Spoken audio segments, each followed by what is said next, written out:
Aos 52 anos, José Sócrates acaba de iniciar um segundo mandato como primeiro-ministro.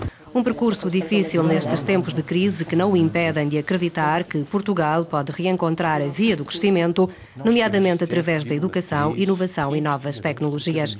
Mas 4 anos e meio após a chegada ao poder, aquilo de que mais se orgulha neste momento é de ter corrido a última etapa, ter feito o sprint final da longa prova de estafeta que foi o Tratado de Lisboa.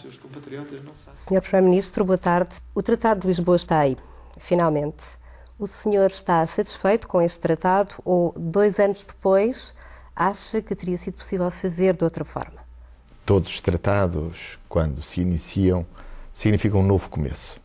E a Europa, com o Tratado de Lisboa, fica mais forte e mais capaz de responder àquilo que são os anseios da sociedade europeia, mais capaz de corresponder àquilo que são as necessidades da economia europeia, mas também mais capaz de responder àquilo que são os desafios do mundo.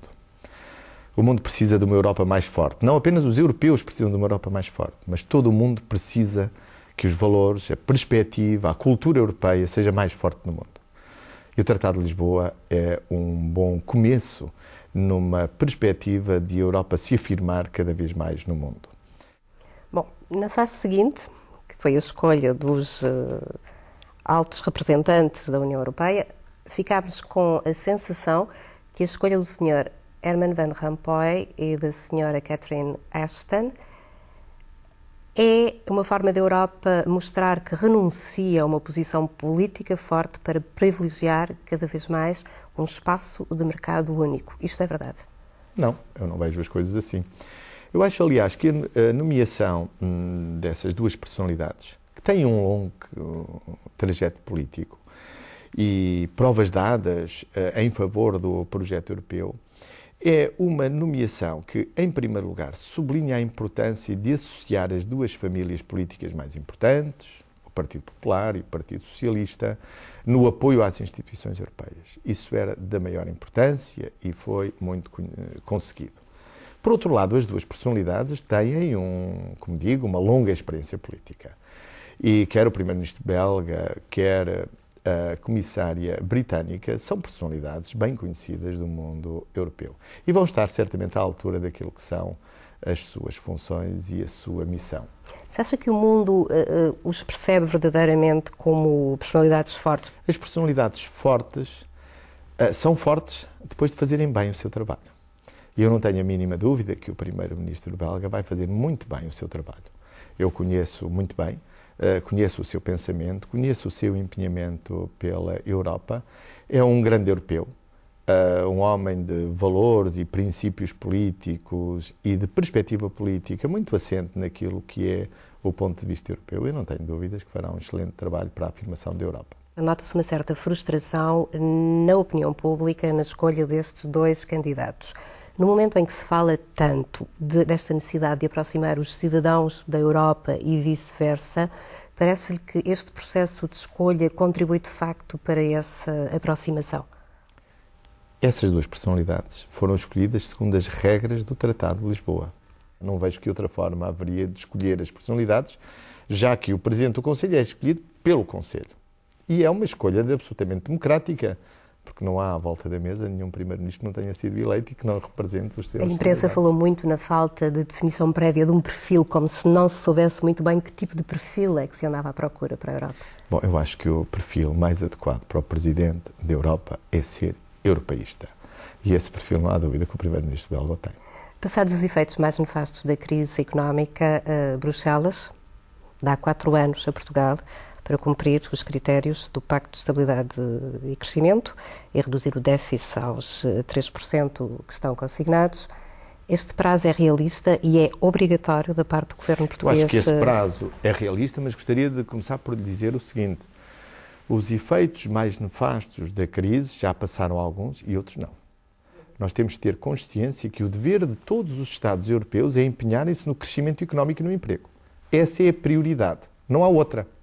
Depois disso, naturalmente, devemos começar a reduzir os déficits públicos por forma a dar confiança aos mercados internacionais e assegurarmos a sustentabilidade das contas públicas.